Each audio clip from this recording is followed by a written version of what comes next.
Sequencing generally वो problem को deal करते हैं जहाँ पे दो या तीन तरह की अलग अलग मशीनरीज होती हैं and which can do different jobs.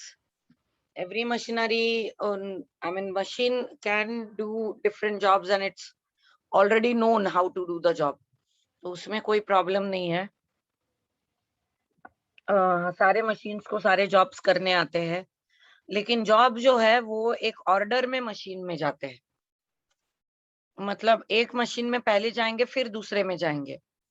तो ऐसा नहीं है कि जब तक पहला मशीन ऑक्यूपाइड है तब तक दूसरा मशीन चलता रहे, ऐसा नहीं है। अच्छा, ये जनरली तब यूज होती है जब जॉब जॉब वर्क होते हैं, मतलब आउटसोर्स करते हैं लोग जॉब्स को। तो छोटे छोटे काम अगर मैन्युफैक्चरिंग में किसी और मशीन के हिसाब से करने हैं तो वो आउटसोर्स किए जाते हैं। सपोज मैं सूटकेस बनाती हूँ और मुझे हैंडल जो है वो लगवाना है, लेकिन उसके लिए जो मशीन लगती है वो खरीदने के बजाय अगर मैंने जिसके पास वो मशीन है उसको दे के काम करवाया तो शायद थोड़ा सस्ते में हो जाता है। तो इस तरह के काम फिर मैं क्या करूंगी, मेरे सारे सूटकेसेस उधर भेज दूंगी, उनको बोलूंगी हैंडल लगाओ और दे दो वापस। तो इसको आउटसोर्सिंग कहा जाता है। तो जो सस्ता जाता है मशीन खरीदने से, अगर ये सस्ता जाता है तो बेटर टू डू दिस। तो ये सस्ता जाता है इसलिए वो लोग वैसे करेंगे। लेकिन जिसके पास ये मशीन्स है उसके पास पता नहीं अलग अलग लोगों के अलग अलग काम आते हैं। तो एक बार उसने काम शुरू किया तो ये जॉब वर्क खत्म होने तक मिनिमम टाइम में और मिनिमम कॉस्ट में ये जॉब वर्क खत्म हो जाए, इसके लिए सीक्वेंसिंग ज्यादा यूजफुल है। इसके कुछ एजम्पशंस है जो हम लोगों ने कल भी देखे थे वीडियो में, है कि हर जॉब को वो दोनों मशीन की जरूरत है। दोनों मशीन्स में काम कैसे होता है ये ऑलरेडी पता है। एक मशीन से दूसरे मशीन में जॉब डालने के लिए कोई टाइम नहीं लगता और हर जॉब को अपना अपना एक इंडिविजुअल टाइम लगता है काम खत्म करने के लिए। ऐसा कोई जरूरी नहीं कि सिर्फ जॉब वर्क के लिए ही ये यूज हो, लेकिन कहीं पे भी इसका यूज हो सकता है जहां पे आपको दो या तीन रिसोर्सेस से ही सारे जॉब्स करवाने होते हैं। तो सपोज ये एग्जांपल ले लेंगे हम लोग। जॉब है 1 2 3 4 5। This is machine A machine B. Order भी ऐसी ही है, मशीन ए और मशीन बी। मतलब पहले ए में जाएगा फिर बी में जाएगा, पहले बी में जाके फिर ए में नहीं आ सकता है प्रोडक्ट या job. So this is 7 2 5 1 2 5। Now how should we assign this? अब इसके असाइनमेंट का एक टेक्निक है। तो पहले तो 5 जॉब्स असाइन करने हैं, तो मैं इसको लगा देती हूँ 1 2 3 4। तो 5 जॉब्स हम लोग लगा सकते हैं। तो पहले हम लोग ऑब्जर्व करेंगे कि सबसे कम ये क्या है। This is operation processing time is 3 6 3 4, these are in hours. This processing time of job 1 in machine A is 3 hours. Processing time of job 1 in machine B is 6 hours, and so on. So this is processing time given in hours. These are two machines. These are the jobs. I have to assign the jobs. And to do this, I'll first observe all and I'll see what is the lowest processing time. This is the lowest processing time. तो job 4 का machine B में सबसे छोटा processing time है, तो मैं इधर job 4 को सबसे लास्ट प्रोसेस करूंगी। अगर ये मशीन ए में होता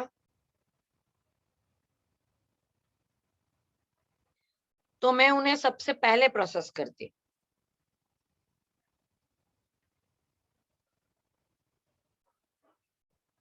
लेकिन ये मशीन बी में है तो हम लोग इसे सबसे लास्ट प्रोसेस करेंगे। तो यही रूल है कि पहले तो आप सबसे छोटा प्रोसेसिंग टाइम ढूंढो। अगर वो मशीन ए में है, मतलब पहले मशीन में है, तो वो जॉब जो है जो पहले सबसे पहले प्रोसेस होगा। और अगर वो मशीन बी में है तो वो सबसे लास्ट प्रोसेस होगा। अब इसको तो सीक्वेंस लग गया, अब रिमेनिंग में देखेंगे हम लोग। तो रिमेनिंग में 2 जो है वो लोएस्ट है, लेकिन जॉब 3 का जो 2 है वो मशीन बी में है, इसलिए जॉब 3 लास्ट में प्रोसेस होगा और जॉब 5 जो है वो पहले प्रोसेस होगा, और ये दोनों का असाइन सीक्वेंस लग गया। अब यहाँ पे लोएस्ट टाइम 1 और 2 दोनों में, ए 1 को भी ए में ही है, 2 को भी ए में ही है, तो आप कोई भी पहले प्रोसेस कर सकते, कोई भी बाद में। तो आप 5 1 2 3 4 भी कर सकते हो, या आप 5 2 1 3 4 भी कर सकते हैं।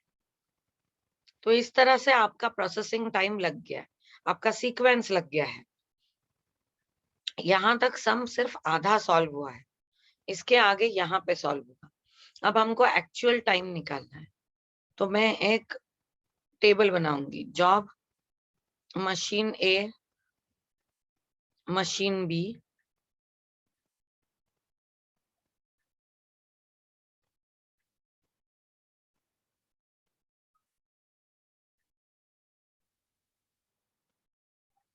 इन आउट आइडल,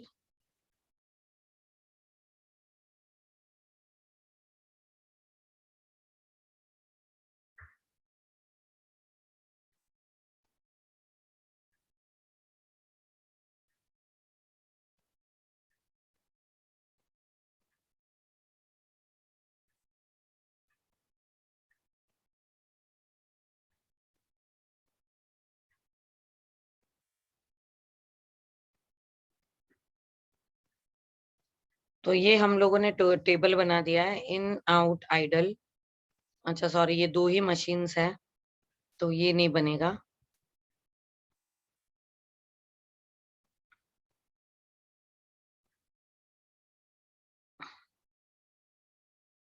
अब क्या करेंगे हम लोग, पूरा सीक्वेंसिंग का रीजन ही क्या है कि ऐसा सीक्वेंस लगे कि सबसे कम से कम टाइम में सारे जॉब्स कंप्लीट हो जाए।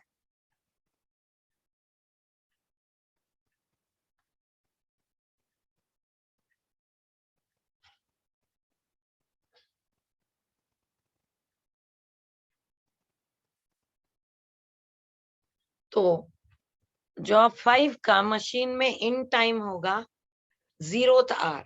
अब इसको हम लोग गिनेंगे कैसे, फैक्ट्री अगर चालू हो जाती है तो उसको 0 आवर बोलते हैं, और हम लोग क्यूमुलेटिव टाइम गिनेंगे। तो 0th आवर में जॉब 1 जो है वो मशीन ए में चला गया। अब जॉब 5 को मशीन ए में कितना टाइम लगता है, 2 घंटे।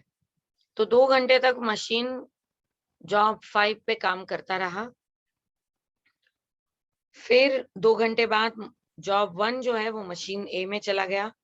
जॉब 1 को मशीन ए में 3 घंटे लगते हैं, तो करस्पॉन्डिंगली 3 घंटे लगने के बाद फैक्ट्री चालू होने के 5 घंटे बाद जॉब 1 और जॉब 2 खत्म हुआ है। 5 घंटे बाद जॉब 2 अंदर गया। जॉब 2 को मशीन ए में 3 घंटे लगते हैं, तो इधर 8 घंटे हो गए।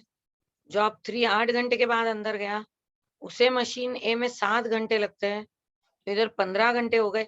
ये 15 घंटे क्यूमुलेटिव है, तो फैक्ट्री चालू होने के बाद 15 घंटे। फिर जॉब 4 गया, 15 घंटे बाद जॉब 4 को 5 घंटे लगते हैं उसमें, तो ये 20 घंटे में काम हो गया। ये सिर्फ मशीन ए का हुआ। तो मशीन बी क्या तब तक शांत बैठेगा? नहीं, जब तक जॉब 5 पे काम नहीं हो रहा है तब तक वो शांत बैठेगा, तो 2 घंटे उसका आइडियल टाइम हो गया, क्योंकि उसके पास काम आया ही नहीं है। और आप बोलोगे कि फिर जॉब 1 को डाल देते हम लोग मशीन बी में, तो वो नहीं चलेगा। ऑर्डर यही है कि सारे जॉब्स पहले ए में जाएंगे, फिर ही वो बी में जाएंगे। तो 2 घंटे बाद जॉब 5 जो है वो मशीन बी में चला गया, उसको जॉब 5 को मशीन बी में 5 घंटे लगते हैं, इधर 10 घंटे तक काम चला, 7 घंटे तक। 7 घंटे के बाद उसने जॉब 1 को अंदर ले लिया। अब इधर जॉब जो है वो 2 घंटे तक वेट कर रहा है, वो चलेगा, लेकिन मशीन ने वेट नहीं करना चाहिए, क्योंकि मशीन के साथ कॉस्ट होती है, मशीन की रनिंग कॉस्ट होती है, उसके ऊपर काम करने वालों की सैलरी होती है, ऐसी बहुत सारी चीजें होती है, तो वो नहीं चलेगा।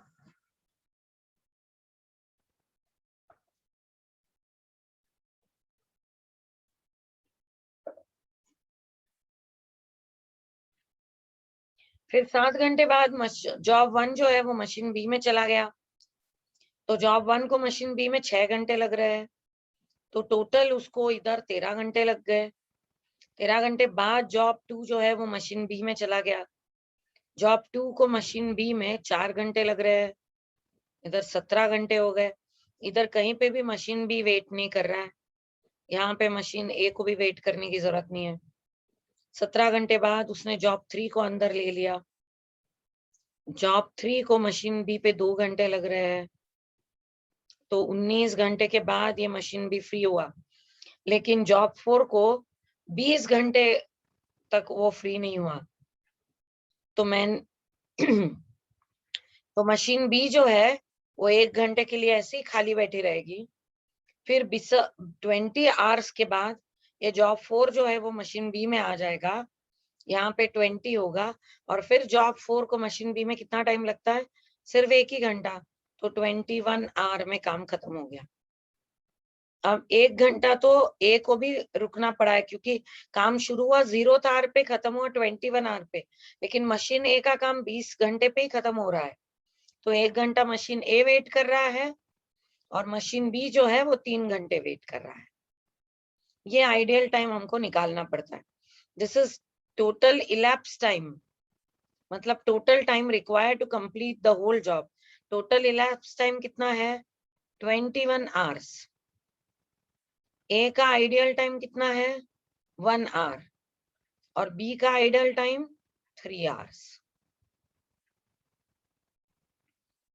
ये निकालना कैसे है टाइम, फैक्ट्री चालू हो गई 0 आवर में, पहले तुरंत आपने जॉब 5 को ए में डाल दिया, ए में उसको 2 घंटे लग रहे हैं, तो उन 2 घंटों तक बी जो है वो खाली बैठा है। फिर 2 घंटे के बाद ये जॉब 5 जो है वो बी में चला जाएगा, उसको उधर 7 घंटे लग रहे हैं, तब तक जॉब 1 जो है वो ए में चला गया, इधर ये साइमल्टेनियस काम चल रहा है।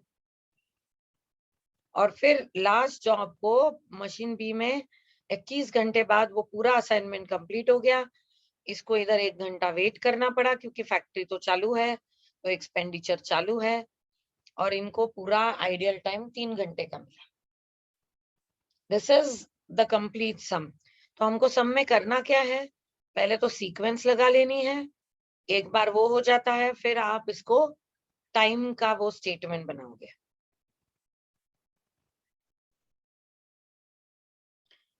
Now this is one more sum. There are jobs A, B, C, D, E and 2 machines. Job चाहे जितने भी हो, मशीन 2 है तो एक तरीका है, मशीन 3 है तो दूसरा है, इसके अलावा और कोई मेथड नहीं हमको सीक्वेंसिंग के। तो अगर मुझे सीक्वेंसिंग करना है तो now I'll start doing this.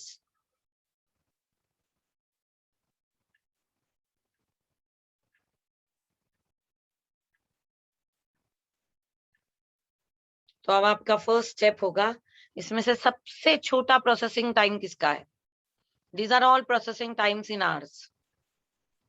सबसे छोटा है ये जॉब बी का मशीन 1 में, तो जॉब बी पहले प्रोसेस होगा।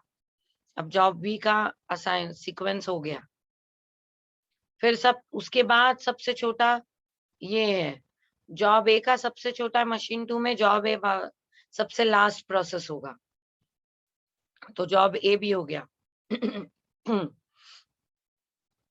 अब इन रिमेनिंग 3 जॉब्स में डी का जो है वो सबसे छोटा है प्रोसेसिंग टाइम, वो भी मशीन 1 में, तो डी इधर होगा, डी भी सीक्वेंस हो गया। अब लास्ट सबसे छोटा प्रोसेसिंग टाइम है जॉब ई का मशीन 2 में, तो जॉब ई जो है वो लास्ट में सेकेंड लास्ट प्रोसेस होगा। अब सिर्फ सी बचा है तो सी इधर प्रोसेस होगा, एक ही मेथड है। अब पिछले सम में क्या था, दोनों मेथड से था, और अगर आपने दोनों मेथड से टाइम निकाला होता तो आपको सेम टाइम मिलता। अब हम लोग टाइम निकालेंगे, जॉब है B D C EA. Then we have machine 1, we have machine 2, in, out, idle.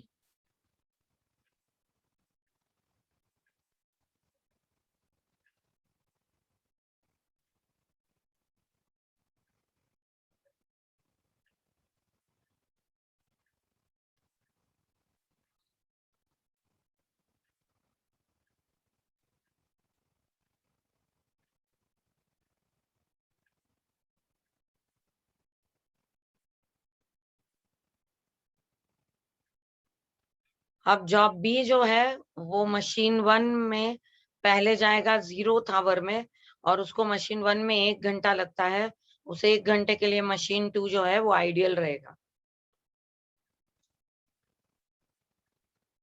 फिर 1 घंटे बाद उसमें जॉब डी जाएगा। जॉब डी को लगते 3 घंटे, तो ये क्यूमुलेटिव हो गए 4 घंटे। फिर ये 4 घंटे के बाद जाएगा जॉब सी, उसको लगते 9 घंटे, तो ये हो गए 13। ये 13 जॉब ई 10 घंटे 23 घंटे के बाद जॉब ए। जॉब ए को लगते हैं मशीन ए में, मशीन 1 में 5 घंटे 28 आवर्स। तो फैक्ट्री शुरू करने के बाद 28 आवर्स में ये काम खत्म हुआ। अब ये 1 घंटे के बाद जॉब बी जाएगा मशीन 2 में, और उसको उधर लगते 6 घंटे, तो ये 7 हो गए। 7 घंटे के बाद वो जॉब डी को लेगा।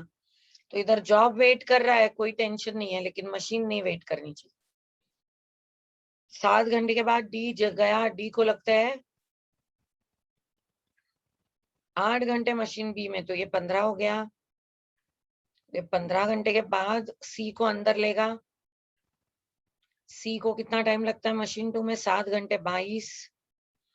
ये तो 22 घंटे बाद फ्री हो रहा है, लेकिन ये 23 घंटे तक इसका काम नहीं हो रहा है, तो ये 23 घंटे के बाद ही अंदर जाएगा जॉब ही, क्योंकि आधा जॉब करके तो नहीं जा सकते, और वो ही रूल भी है कि आधा जॉब छोड़ के फिर नहीं करेंगे वो लोग। तो इधर 1 घंटा हमारा मशीन भी जो है वो वेट कर लेगा। ई को कितने घंटे लगते हैं? इधर 4 घंटे, तो ये होगा 27 के बाद ये मशीन ए जाएगा, उसे लगते 2 घंटे, ये होगा 29। और इधर 1 घंटे का वेटिंग टाइम, इधर 1 घंटे का वेटिंग टाइम, इधर 2 घंटे का वेटिंग टाइम। बस हम लोग आइडियल टाइम निकाल के रख देते। Total elapsed time is 29, ideal time in machine 1 is 1 and in machine 2 is 2.